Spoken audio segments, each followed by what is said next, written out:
पवित्र उपासना रे उपस्थित प्रत्येक प्रभु को दासदासी पुणी जोग देइथिबा प्रत्येक सान बड़ समस्त को मोर नमस्कार। प्रभु को महानामर धन्यवाद हो सियामान को आज पर्यंत सुरक्षा दे आसी अछंती। तेणु परिस्थिति जो प्रकार भी हो तांकर उपासना करिबा पई सियामान को सुजोग देइथिबारु आमे ईश्वर को नामर धन्यवाद करो। आसंतु आजिर उपासना आरंभ करी आमने प्रार्थना करिबा। स्वर्गीय जीवंत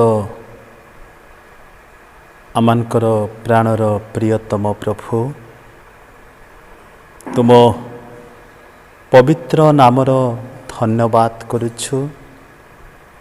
आजिर सुंदर समय पुनर्बार आमानक जीवन रे तुमे जोग कल प्रभु। तुम निकटवर्ती होई तुमर उपासना करिबा पाई स्वर्गीय प्रभु आमानक सहित रे तुमे प्रभु हुओ, तुमर उपस्थिति दियो। पुणी आमने जे भली सत्य एवं आत्मारे तुमर उपासना करी तुमर आशीर्वाद लाभ करिबा पई तुमे कृपा कर। धन्यवाद दो, प्रार्थना सुनिल। सकल गौरव तुमको दे उपासनार अवशिष्ट समय को तुम हस्तरे समर्पण करी यीशुଙ୍କ नामरे मागुअछु, आमेन।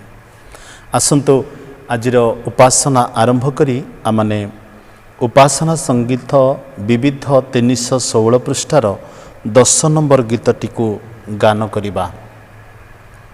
भूली नहीं भूलिबिनी केबे तांकरी प्रेम को। भूली नहीं भूलिबिनी केबे तांकरी प्रेम को। पाप भार बही गले से जे चाली कलवरी क्रूस को। भूली नाही भूलिबिनी ए परी प्रेम को।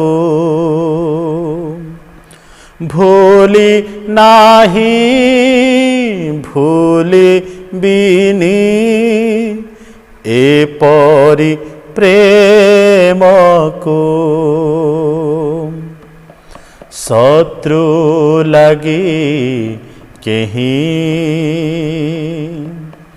केबे की कांधिछि ता पाई बुकुर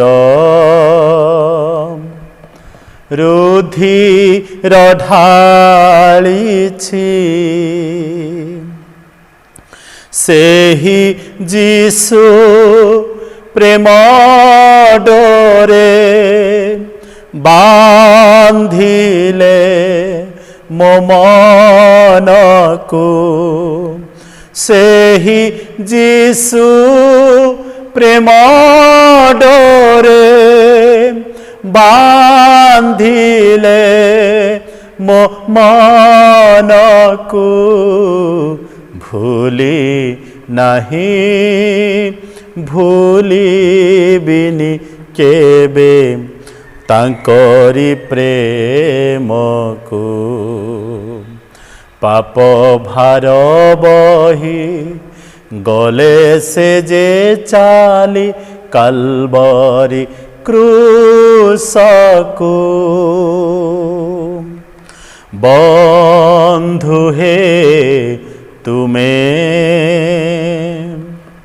भूल ना से प्रेम से मधुर नामे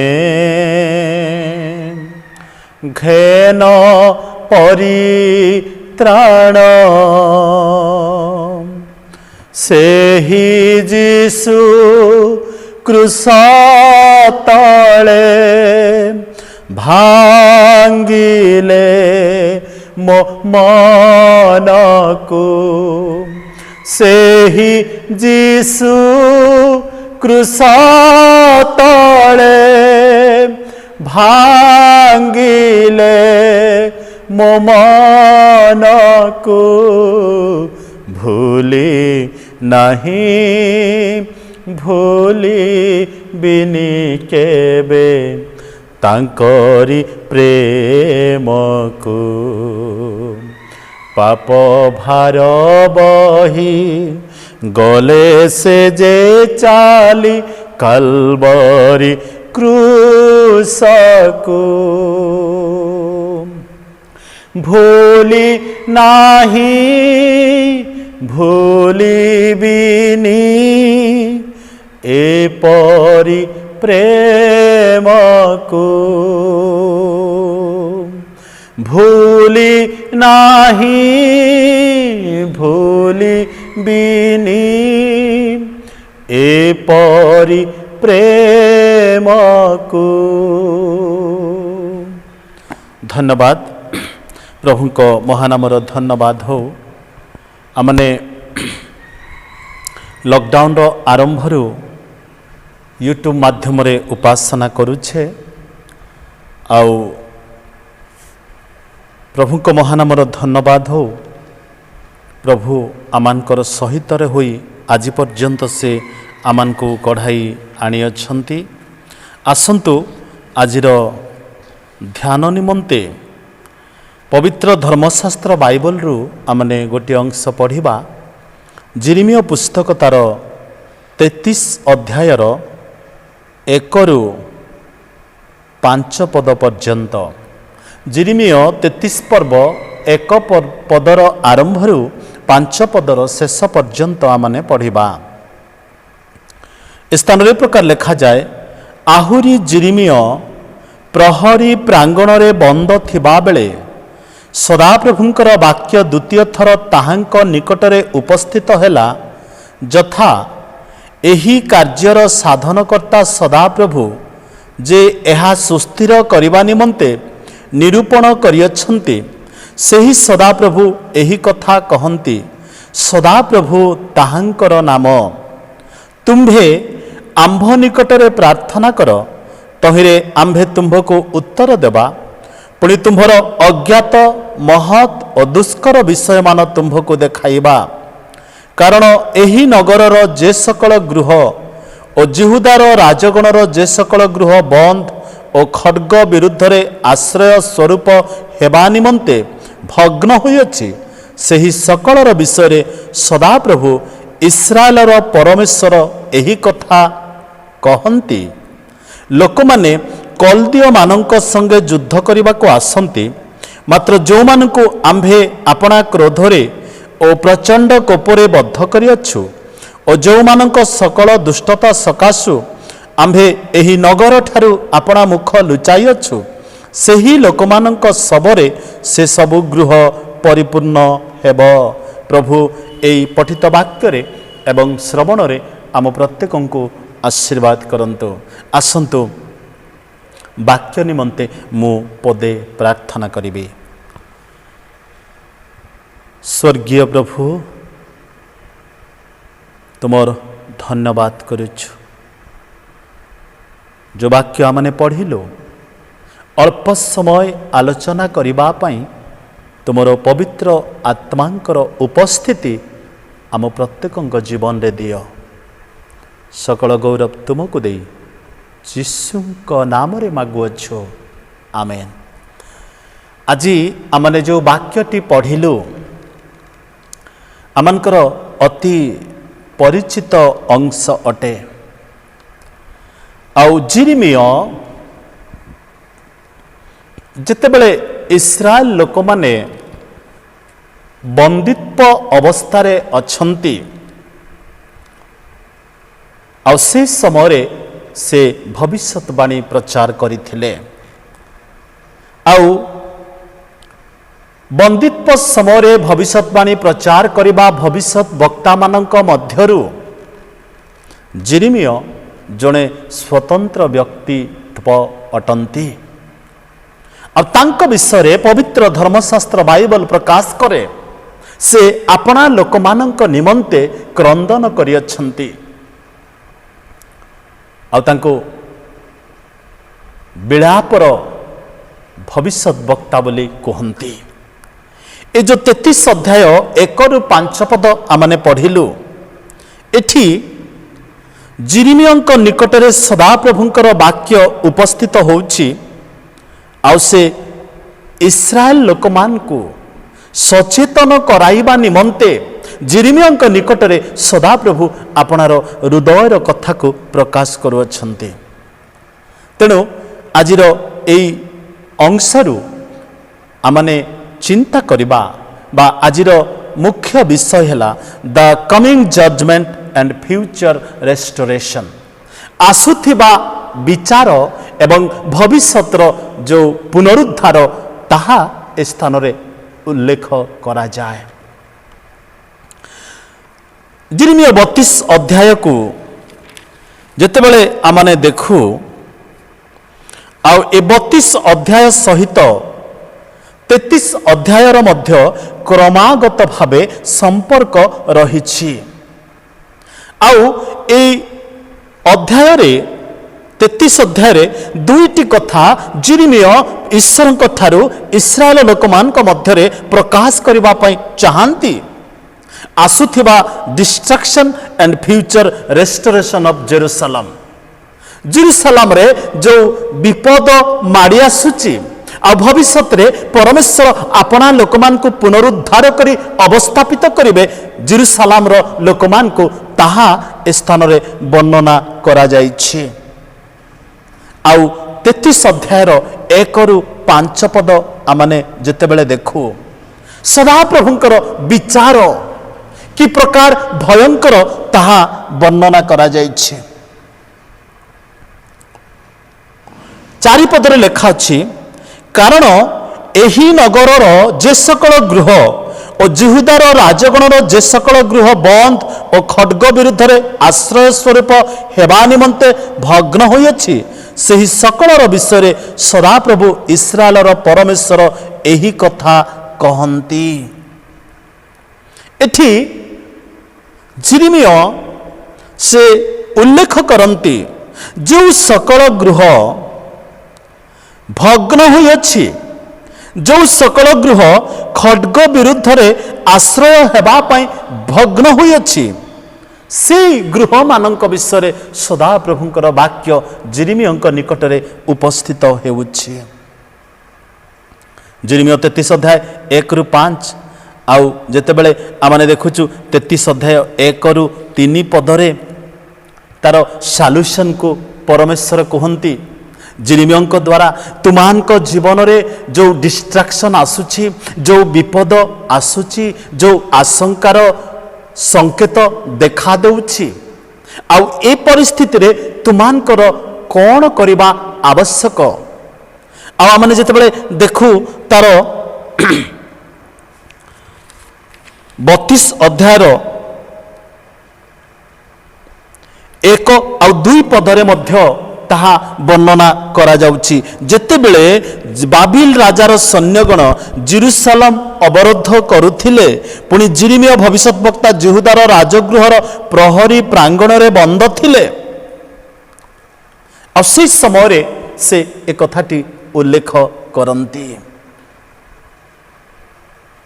এই ଜିରିମିୟ ପୁସ୍ତକ ତାର 32 ଅଧ୍ୟାୟ 1 ଏବଂ 2 ପଦ, 33 ଅଧ୍ୟାୟ 1ରୁ 3 ପଦ ଏବଂ 4 ଏବଂ 5 ପଦକୁ ଯେତେବେଳେ ଆମେ ପଢ଼ୁ, ପରମେଶ୍ୱର ଜିରିମିୟଙ୍କର ଶକ୍ତିକୁ ଏବଂ ତାଙ୍କର ଚରିତ୍ରକୁ, ତାଙ୍କର ବିଶ୍ୱାସର ଜୀବନକୁ, ତାଙ୍କର ଧୈର୍ଯ୍ୟକୁ ସେ ତଉଲୁଛନ୍ତି ବା ମାପୁଛନ୍ତି। ଜିରିମିୟଙ୍କୁ ପ୍ରଭୁ କହୁଛନ୍ତି ଯେ ଇସ୍ରାଏଲ ଲୋକମାନଙ୍କୁ ଏହି କଥା କୁହ, ତୁମାନଙ୍କ ଜୀବନରେ ଯେଉଁ ଦୁଃଖ ଆସୁଅଛି, ଯେଉଁ ବନ୍ଦିତ୍ୱ ସମୟରେ ଇସ୍ରାଏଲ ଲୋକମାନଙ୍କ ମଧ୍ୟରୁ ବଳବାନ ଲୋକମାନଙ୍କୁ, ସୁନ୍ଦର ସୁନ୍ଦର ଯୁବାମାନଙ୍କୁ ଆଉ ଶକ୍ତିମାନ ଲୋକମାନଙ୍କୁ ବନ୍ଦୀ କରି ନେଇ ଯାଉଛନ୍ତି। ସେହି ସମୟରେ ଜିରିମିୟଙ୍କ ନିକଟରେ ସଦାପ୍ରଭୁଙ୍କର ବାକ୍ୟ ଉପସ୍ଥିତ ହେଉଛି ଯେ ଆମ୍ଭ ନିକଟରେ ତୁମାନେ ପ୍ରାର୍ଥନା କର। କେଉଁ ପରମେଶ୍ୱର କହୁଛନ୍ତି? 32 ଅଧ୍ୟାୟର 17 ପଦରେ ଲେଖା ଅଛି, ସେ ପରମେଶ୍ୱର ଯେଉଁ ପରମେଶ୍ୱର ପୃଥିବୀକୁ ନିର୍ମାଣ କଲେ। ହେ ପ୍ରଭୁ ସଦାପ୍ରଭୁ, ତୁମ୍ଭେ ଆପଣା ପରାକ୍ରମ, ମହାପରାକ୍ରମ ଓ ବିସ୍ତୀର୍ଣ୍ଣ ବାହୁ ଦ୍ୱାରା ଆକାଶମଣ୍ଡଳ ଓ ପୃଥିବୀ ନିର୍ମାଣ କରିଅଛ। ତୁମ୍ଭର ଅସାଧ୍ୟ କିଛି ହିଁ ନାହିଁ। ନେରିୟର ପୁତ୍ର ବାରୁକକୁ ସେହି କ୍ରୟପତ୍ର ସମର୍ପି ଦେଲା ଉତ୍ତରେ ଜିରିମିୟ ଏହି ପ୍ରାର୍ଥନା କରୁଛନ୍ତି, ପ୍ରଭୁ ତୁମେ ସେହି ପରମେଶ୍ୱର ଯେଉଁ ପରମେଶ୍ୱରଙ୍କର ନାମ ଡାକିଲେ ଇସ୍ରାଏଲ ଲୋକମାନଙ୍କର ଜୀବନରେ ମୃତ୍ୟୁ ହେଉଥିଲା, ଯେଉଁମାନଙ୍କ ଜୀବନରେ ଦୁର୍ବଳତା ଥିଲା, ତୁମେ ସେ ପ୍ରକାର ପରମେଶ୍ୱର ଅଟ। ହେଲେ ଆଜି ମୋ ଲୋକମାନଙ୍କ ପାଇଁ ଯେଉଁ ଡିଷ୍ଟ୍ରାକ୍ସନ୍ ଅଛି, ଯେଉଁ କଷ୍ଟର ସମୟ ଆମମାନଙ୍କୁ ଗତି କରିବାକୁ ପଡ଼ିବ, ସେହି ସମୟରେ ଯେଉଁ ସମୟରେ ଇସ୍ରାଏଲ ଲୋକମାନେ ବନ୍ଦିତ୍ୱ ଅବସ୍ଥାରେ ଅଛନ୍ତି, ଯେଉଁ ବନ୍ଦିତ୍ୱ ସମୟରେ ଦାନିଏଲ, ହନାନୀୟ, ଆସରୀୟ, ମିସାଏଲ ସିଂହ ଗର୍ତ୍ତରେ ପଡ଼ିଥିଲେ, ଯେଉଁ ସମୟରେ ସେମାନଙ୍କୁ ଅଗ୍ନିକୁଣ୍ଡରେ ନିକ୍ଷିପ୍ତ କରାଗଲା, ଏହି ବନ୍ଦିତ୍ୱ ସମୟରେ ଜିରିମିୟଙ୍କ ନିକଟରେ ସଦାପ୍ରଭୁଙ୍କର ବାକ୍ୟ ଉପସ୍ଥିତ ହେଲା। ଯେଉଁ ସମୟରେ ଏଜ୍ରା ଆଉ ନେହେମିୟା ରାଜାଙ୍କର ପାନପାତ୍ର ବାହକ ହୋଇ କାର୍ଯ୍ୟ କରୁଛନ୍ତି। ତେଣୁ ଜିରିମିୟ କହୁଛନ୍ତି, ହେ ପ୍ରଭୁ, ହେ ସଦାପ୍ରଭୁ, ତୁମ୍ଭେ ଆପଣା ମହାପରାକ୍ରମ ଓ ବିସ୍ତୀର୍ଣ୍ଣ ବାହୁ ଦ୍ୱାରା ଆକାଶମଣ୍ଡଳ ପୃଥିବୀ ନିର୍ମାଣ କରିଅଛ। ତୁମ ଦୃଷ୍ଟିରେ କୌଣସି ବିଷୟ ଅସାଧ୍ୟ ନାହିଁ।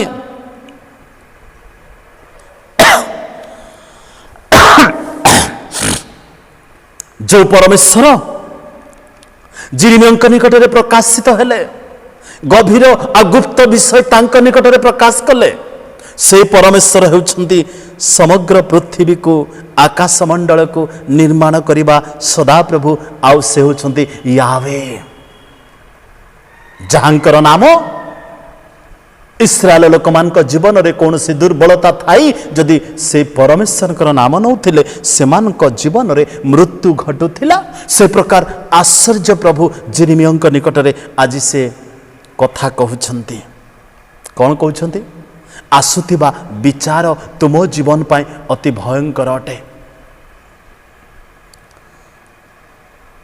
ସେ ପରମେଶ୍ୱର ଯେ ପୃଥିବୀକୁ ନିର୍ମାଣ କଲେ, ସେହି ପରମେଶ୍ୱର ଯେ ଜିରିମିୟଙ୍କ ଠାରେ ପ୍ରକାଶିତ ହେଲେ, ଆଉ ସେହି ପରମେଶ୍ୱର ଯାହାଙ୍କର ନାମ ୟାହ୍ୱେ।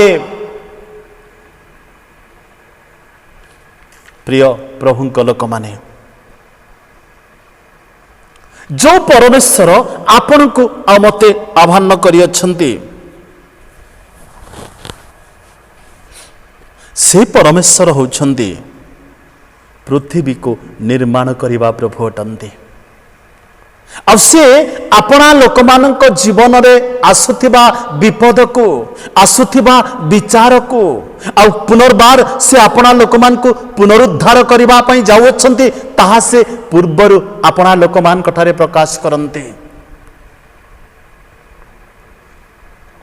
ସେହି ପରମେଶ୍ୱର ଯିଏକି ପୃଥିବୀ ଆଉ ଆକାଶମଣ୍ଡଳକୁ ନିର୍ମାଣ କରିଅଛନ୍ତି, ଆଉ ତାହାଙ୍କ ଦୃଷ୍ଟିରେ କିଛି ମଧ୍ୟ ଅସାଧ୍ୟ ନାହିଁ, ତାହା ଆମେ ଦେଖିଲୁ 32ର 17 ପଦରେ।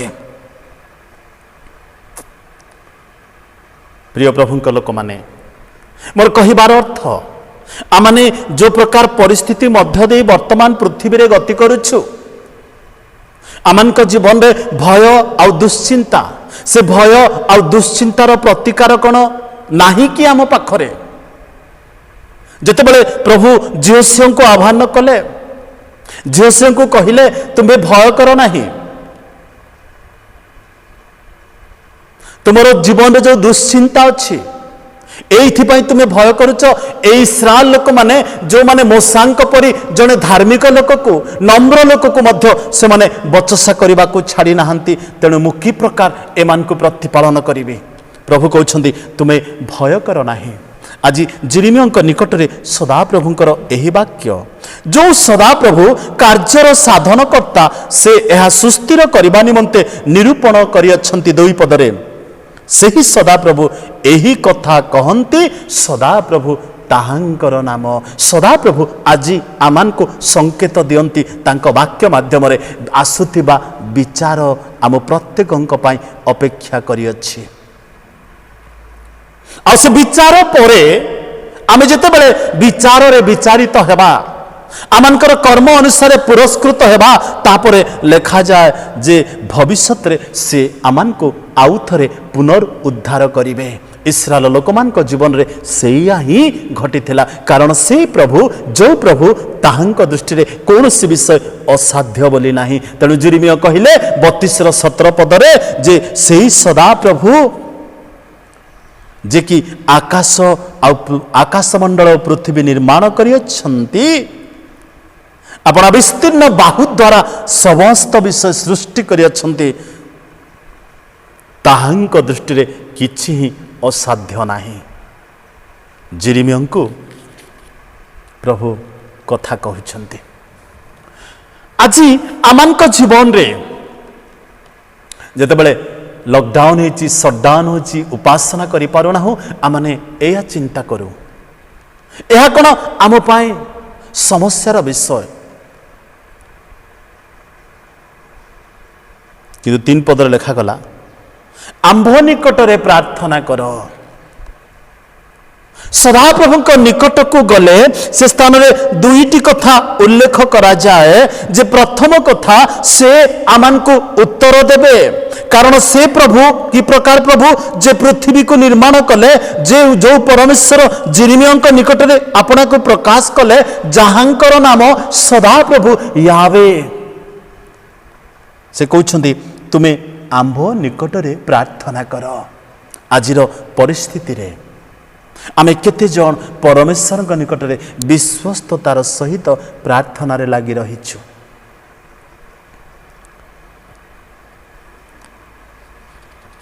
जो प्रभु जिरिमियों को कहिले ए प्रकार गोटे विचार तो मान को जीवन रे आसुअछि आउ कलदियो मानक संगे युद्ध करबा को आसंती जो मानको आम्भे अपना क्रोधरे और प्रचंड कोपरे बद्ध करियछु जो मानक सकल दुष्टता सकाशु आम्भे एही नगर ठारू अपना मुख लुचाई अच्छु सेही लोक मानक सबरे से सब गृह परिपूर्ण हेब। वर्तमान पृथ्वीर परिस्थिति ठीक सही प्रकार परमेश्वर अपनार प्रेमर शासन हो क्रोधर शासन हो पृथ्वी सबरे परिपूर्ण। तेणु ए प्रकार परिस्थिति रे आमे जीवित लोक माने कौन करिबा। तेणु 3 पदरे कहगला आंभ निकटरे प्रार्थना कर। प्रथम कथा से कहिले आंभे उत्तर देवा आउ द्वितीय विषय कहिले तुम्हरो अज्ञात महत दुष्कर विषय मान तुम्भको देखाइबा। अजना विषय आम जीवन रे जहाँ आमे ए पर्यंत जानि नाहु अज्ञात विषय किछि अछि ताहा परमेश्वर देखाइबा पई इच्छा करन्ते। आउ कोन देखाइबा पई चाहन्ते महत विषय ग्रेट थिंग्स। तेणु जने प्रभुंक दास कहिले प्रभुंक लोक माने सब बेले एक्सपेक्ट करंतु ग्रेट थिंग्स को महत विषय को कारण सदा प्रभु महत विषय मान से देखांती तांक लोक मान का प्रति। तेणु से जिरिमियों को कहिले आसुथिबा विचार एवं भविष्यतर जो पुनरुद्धार इस्राएल लोकमान को जीवन निमंते संरक्षित होईछि ताहा सेमान को जणाओ। तेणु ताहा प्राप्त हेबा निमंते सेमाने एबे ही आंभ निकट को आसी प्रार्थना करंतु। द्वितीय कथा माने देखुछु परमेश्वर तांकर चुक्ति रखिबारे विश्वस्त तांक लोकमान को पई 32-18 पदरे तुम्भे सहस्र सहस्र प्रति दया प्रकाश करुअछ ଓ ପିତୃଗଣର ଅଧର୍ମର ପ୍ରତିଫଳ ସେମାନଙ୍କ ଉତ୍ତାରେ ସେମାନଙ୍କ ସନ୍ତାନଗଣର କ୍ରୋଢ଼ରେ ଦେଉଅଛ। ତୁମ୍ଭେ ମହାନ ପରାକ୍ରାନ୍ତ ପରମେଶ୍ୱର ସୈନ୍ୟାଧିପତ ସଦାପ୍ରଭୁ ତୁମ୍ଭର ନାମ। ଏଠି ଜିରିମିୟ କହୁଛନ୍ତି, ପ୍ରଭୁ ତୁମେ ଆପଣା ପ୍ରତିଜ୍ଞାରେ କେବେ ମଧ୍ୟ ଅବିଶ୍ୱସ୍ତ ନୁହଁ, ସବୁବେଳେ ସଦାପ୍ରଭୁ ଆପଣା ପ୍ରତିଜ୍ଞାରେ ବିଶ୍ୱସ୍ତ। ସେ ସହସ୍ର ସହସ୍ରର ପ୍ରତି ଦୟା ପ୍ରକାଶ କରନ୍ତି। ପିତୃଗଣର ଅଧର୍ମର ପ୍ରତିଫଳ ସେମାନଙ୍କ ଉତ୍ତାରେ ସେମାନଙ୍କର ସନ୍ତାନଗଣର ଉପରେ ଦିଅନ୍ତି। ଆଉ ସେ ମହାନ ପରାକ୍ରାନ୍ତ ପରମେଶ୍ୱର ଅଟନ୍ତି। ତେଣୁ ଯେହେତୁ ସଦାପ୍ରଭୁ ଆପଣା ପ୍ରତିଜ୍ଞାରେ ବିଶ୍ୱସ୍ତ, ଆପଣା ଚୁକ୍ତିରେ ବିଶ୍ୱସ୍ତ, ତାହାଙ୍କର କଥା ଅନ୍ୟଥା ହୁଏ ନାହିଁ। ସେ ପ୍ରତିଫଳ ନିତାନ୍ତ ଭାବରେ ଦିଅନ୍ତି। ତେଣୁ ଆସନ୍ତୁ, ସଦାପ୍ରଭୁଙ୍କର ବିଚାର ଆସିବା ପୂର୍ବରୁ ଆମମାନେ ତାହାଙ୍କ ନିକଟକୁ ଫେରି ପ୍ରାର୍ଥନାରେ ତାଙ୍କ ନିକଟରେ ନିଜକୁ ସମର୍ପଣ କରିବା। ପରମେଶ୍ୱର ତାଙ୍କର ଚୁକ୍ତିରେ ବିଶ୍ୱସ୍ତ। ଯାତ୍ରା ପୁସ୍ତକ 3 ଅଧ୍ୟାୟର ତାର 13ରୁ 15 ପଦରେ ପ୍ରଭୁ ମୋଶାଙ୍କୁ କହୁଛନ୍ତି, ମୁଁ ଆପଣମାନଙ୍କ ନିମନ୍ତେ ପଢ଼ିବାକୁ ଇଚ୍ଛା କରେ। ଅନନ୍ତର ମୋଶା ପରମେଶ୍ୱରଙ୍କୁ କହିଲେ, ଦେଖ, ମୁଁ ଯେତେବେଳେ ଇସ୍ରାଏଲର ସନ୍ତାନମାନଙ୍କ ନିକଟକୁ ଯାଇ ସେମାନଙ୍କୁ କହିବି କି ତୁମ୍ଭମାନଙ୍କ ପୂର୍ବପୁରୁଷମାନଙ୍କ ପରମେଶ୍ୱର ମୋତେ ତୁମମାନଙ୍କ ନିକଟକୁ ପଠାଇଅଛନ୍ତି, ପୁଣି ସେମାନେ ପଚାରିବେ ତାହାଙ୍କର ନାମ କ'ଣ, ସେତେବେଳେ ମୁଁ କି ଉତ୍ତର ଦେବି? ତହିଁରେ ପରମେଶ୍ୱର ମୋଶାଙ୍କୁ କହିଲେ, ଆମ୍ଭେ ଯେ ଅଛୁ ସେ ଅଛୁ। ପୁଣି ସେ କହିଲେ, ତୁମ୍ଭେ ଇସ୍ରାଏଲ ସନ୍ତାନଗଣକୁ କହିବ, ସ୍ୱୟଂଭୂ ଆମ୍ଭେ ଅଛୁ, ତୁମ୍ଭମାନଙ୍କ ନିକଟକୁ ମୋତେ ପଠାଇଅଛନ୍ତି। ପରମେଶ୍ୱର ମୋଶାଙ୍କୁ ଆହୁରି କହିଲେ, ତୁମେ ଇସ୍ରାଏଲ ସନ୍ତାନଗଣକୁ ଏହି କଥା କହିବ, ତୁମମାନଙ୍କ ପୂର୍ବପୁରୁଷଗଣର ପରମେଶ୍ୱର ଅର୍ଥାତ୍ ଅବ୍ରାହମର ପରମେଶ୍ୱର ଓ ଇସାହାକର ପରମେଶ୍ୱର ଓ ଯାକୁବର ପରମେଶ୍ୱର ଯେ ସଦାପ୍ରଭୁ ସ୍ୱୟଂଭୂ, ସେ ତୁମମାନଙ୍କ ନିକଟକୁ ମୋତେ ପଠାଇଅଛନ୍ତି। ଆମ୍ଭର ଏହି ନାମ ଅନନ୍ତ କାଳ ସ୍ଥାୟୀ, ପୁଣି ପୁରୁଷାନୁକ୍ରମେ ସ୍ମରଣୀୟ ଅଟେ।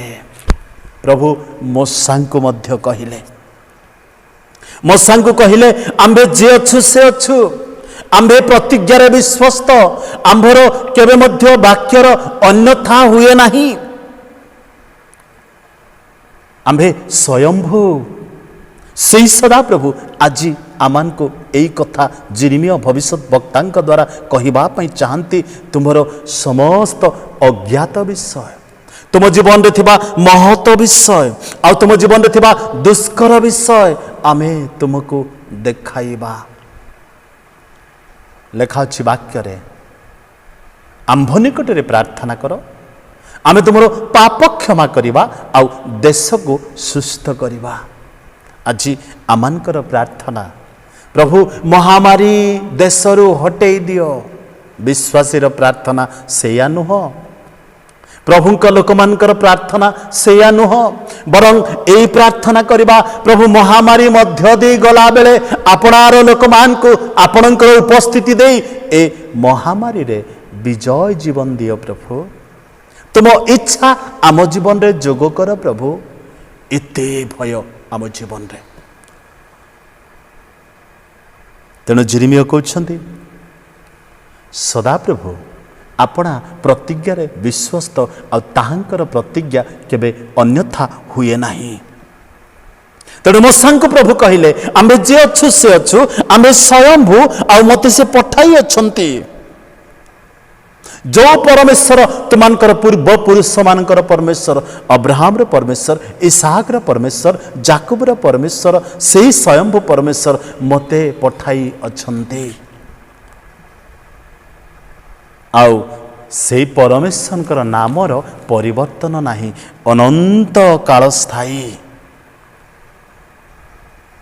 ସେଥିପାଇଁ ଗୀତ ସଂହିତା 136 ଗୀତରେ ଲେଖାଗଲା, ଦେବମାନଙ୍କର ଦେବଙ୍କର ଧନ୍ୟବାଦ କର, କାରଣ ତାହାଙ୍କ ଦୟା ଅନନ୍ତ କାଳ ସ୍ଥାୟୀ। ପ୍ରଭୁମାନଙ୍କର ପ୍ରଭୁଙ୍କର ଧନ୍ୟବାଦ କର, କାରଣ ତାହାଙ୍କ ଦୟା ଅନନ୍ତ କାଳ ସ୍ଥାୟୀ। ପ୍ରଭୁମାନଙ୍କର ପ୍ରଭୁ ପ୍ରଭୁ ଯୀଶୁ ଖ୍ରୀଷ୍ଟ, ଦେବମାନଙ୍କର ଦେବ ପ୍ରଭୁ ଯୀଶୁ ଖ୍ରୀଷ୍ଟ, ରାଜାମାନଙ୍କ ରାଜା ପ୍ରଭୁ ଯୀଶୁଖ୍ରୀଷ୍ଟ। ତେଣୁ ଆସନ୍ତୁ ଆମେ ଏ ପରିସ୍ଥିତିରେ ପରମେଶ୍ୱରଙ୍କର ବିଚାର ଆସିବା ପୂର୍ବରୁ ତାହାଙ୍କ ନିକଟକୁ ଯିବା, ସମର୍ପିତ ହେବା। ପ୍ରଥମରେ ଯିରିମିୟଙ୍କ ନିକଟରେ ଯେଉଁ ପରମେଶ୍ୱର ପୃଥିବୀ ଆକାଶମଣ୍ଡଳ ନିର୍ମାଣ କଲେ ଆପଣା ବିସ୍ତୀର୍ଣ୍ଣ ପରାକ୍ରମ ବାହୁ ବଳରେ, ସେହି ପରମେଶ୍ୱର ତାହାଙ୍କ ନିକଟରେ ମଧ୍ୟ ନିଜକୁ ପ୍ରକାଶ କଲେ। ଆଉ ଦ୍ୱିତୀୟ କଥା ମାନେ ଦେଖିଲୁ, ପରମେଶ୍ୱର ତାହାଙ୍କର ଚୁକ୍ତିରେ ବିଶ୍ୱସ୍ତ। ଆଉ ତାହାଙ୍କର ଲୋକମାନଙ୍କ ପାଇଁ ଯାତ୍ରା ପୁସ୍ତକ 3 ଅଧ୍ୟାୟ 13-15 ପଦ ଆମେ ପଢ଼ିଲୁ। ପ୍ରିୟ ପ୍ରଭୁଙ୍କ ଲୋକମାନେ, ପ୍ରଭୁ ଯଦି ଆପଣା ବାକ୍ୟରେ ବିଶ୍ୱସ୍ତ, ଆପଣ କାହିଁକି ଭୟ କରୁଛନ୍ତି ଏ ମାରିକୁ? ପ୍ରଭୁ ଯେତେବେଳେ ଆପଣାର ବାକ୍ୟରେ ସଦାସର୍ବଦା ସେ ଆପଣା ଲୋକମାନଙ୍କ ପାଇଁ ମନୋଯୋଗୀ, ତାହାଙ୍କର ନାମ ଅନନ୍ତ କାଳ ସ୍ଥାୟୀ। ଯେଉଁ ପରମେଶ୍ୱର ଅବ୍ରାହମ, ଇସାକ, ଯାକୁବର ପରମେଶ୍ୱର, ସେହି ପରମେଶ୍ୱର ଆମମାନଙ୍କର ସହିତରେ ଯେତେବେଳେ ଅଛନ୍ତି, ଆମମାନେ କାହିଁକି ମାରି ଆମମାନଙ୍କୁ ଅସ୍ତବ୍ୟସ୍ତ କରିବ? ତେଣୁ ଯିରିମିୟ କହୁଛନ୍ତି, ପ୍ରଭୁ ମୁଁ ଜାଣେ ଆପଣ ଆପଣାର ଚୁକ୍ତିରେ ବିଶ୍ୱସ୍ତ ଅଟନ୍ତି। ତେଣୁ ଯେଉଁମାନେ ଅପରାଧ କରନ୍ତି ସେମାନଙ୍କର ସନ୍ତାନମାନଙ୍କୁ ମଧ୍ୟ ପ୍ରତିଫଳ ଦେବା ପ୍ରଭୁ, ଆଉ ଯେଉଁମାନଙ୍କୁ ଦୟା କର ସେମାନଙ୍କର ସନ୍ତାନମାନଙ୍କୁ ମଧ୍ୟ ଦୟା କରିବା ପ୍ରଭୁ ତୁମେ ଅଟ। 32 ଅଧ୍ୟାୟର 24 ଆଉ 25 ପଦରେ ଆମେ ଯେତେବେଳେ ଦେଖୁଛୁ, ଏହିସବୁ ବନ୍ଧ ଦେଖ, ସେମାନେ ଜୟ କରିବା ପାଇଁ ନଗରକୁ ଆସିଅଛନ୍ତି। ପୁଣି ଖଡ୍ଗ ଓ ଦୁର୍ଭିକ୍ଷ ଓ ମହାମାରୀ ସକାଶୁ ନଗର ବିରୁଦ୍ଧରେ ଯୁଦ୍ଧକାରୀ କଲ୍ଦୀୟମାନଙ୍କ ହସ୍ତରେ ତାହା ଦତ୍ତ ହେଉଅଛି। ଆଉ ତୁମ୍ଭେ ଯାହା କହିଅଛ ତାହା ସଫଳ ହେଉଅଛି। ପୁଣି ଦେଖ, ତୁମ୍ଭେ ଏହା ଦେଖୁଅଛ। ପୁଣି ହେ ପ୍ରଭୁ, ସଦାପ୍ରଭୁ, ତୁମ୍ଭେ ମୋତେ କହିଅଛ, ମୂଲ୍ୟ ଦେଇ କ୍ଷେତ୍ର କିଣ ଓ ସାକ୍ଷୀ ରଖ, ମାତ୍ର ଏହି ନଗର କଲ୍ଦୀୟମାନଙ୍କ ହସ୍ତରେ ଦତ୍ତ ହେଉଅଛି। ଯିରିମିୟ ବୁଝିପାରୁନାହାନ୍ତି ପରମେଶ୍ୱର କି ପ୍ରକାର ପୁନଃସ୍ଥାପନ କରିବେ। ଯିରିମିୟଙ୍କ ନିକଟରେ ସଦାପ୍ରଭୁ ପ୍ରତିଜ୍ଞା କରୁଅଛନ୍ତି ତାଙ୍କର ମହାନତାକୁ ପ୍ରକାଶ କରିବା ପାଇଁ, ତାଙ୍କର ମହାନ ଉଦ୍ଦେଶ୍ୟକୁ ତାଙ୍କ ଲୋକମାନଙ୍କ ନିକଟରେ ସେ ନିଜକୁ ଓପେନ୍ କରିବା ପାଇଁ ଯେତେବେଳେ ଚାହୁଁଛନ୍ତି, 24 ଆଉ 25 ପଦ 32ର ଯିରିମିୟ ତାହା ବୁଝିପାରୁନାହାନ୍ତି। ପରମେଶ୍ୱର ପ୍ରତିଜ୍ଞା କରୁଛନ୍ତି, ଆଉ ତାଙ୍କର ଅଦୃଶ୍ୟ ଆଶୀର୍ବାଦ, ଭାବିନଥିବା ବିଷୟ ତାଙ୍କ ଲୋକମାନଙ୍କ ନିକଟରେ ଦେବା ପାଇଁ, କିନ୍ତୁ ଯିରିମିୟ ତାହା ବୁଝିପାରୁନାହାନ୍ତି।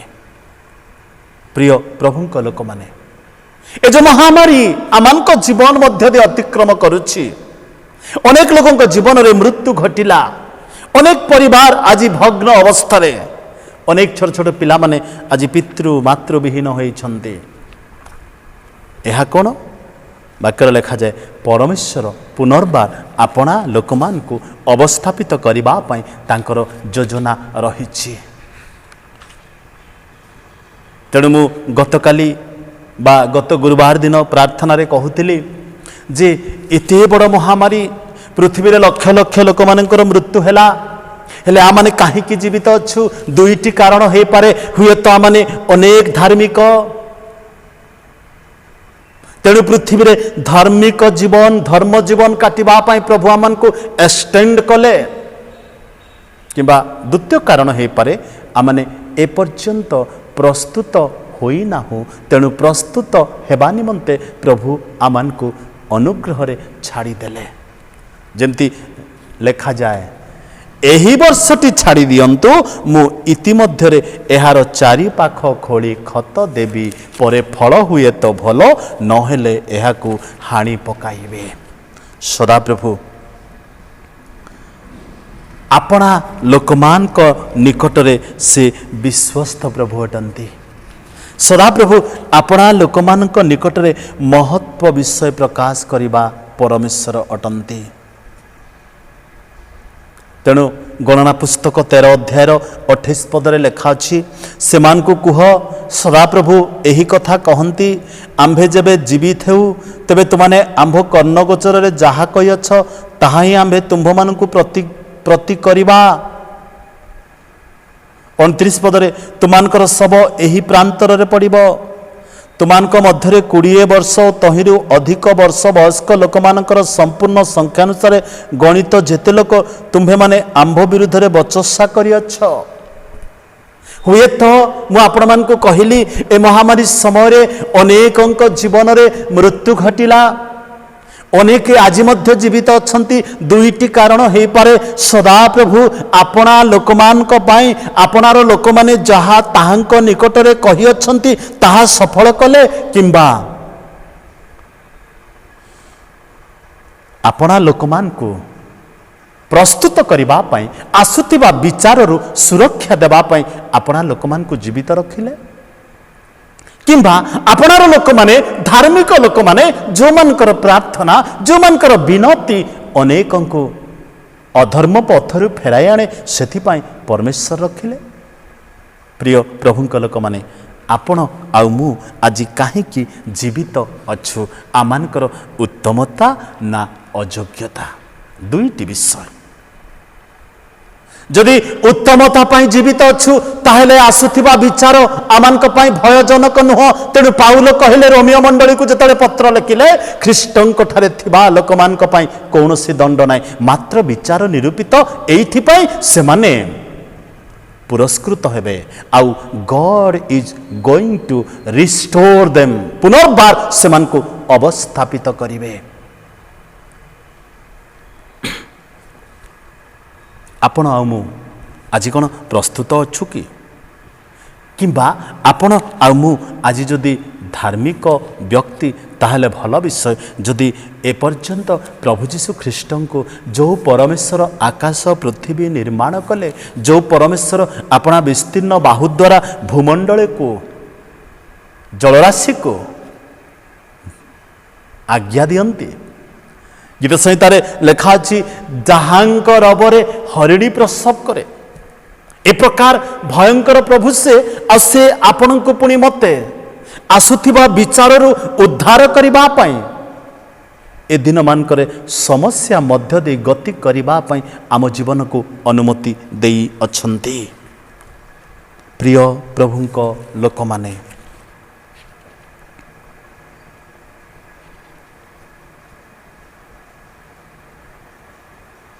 प्रभु आमान को आशीर्वाद करंतु।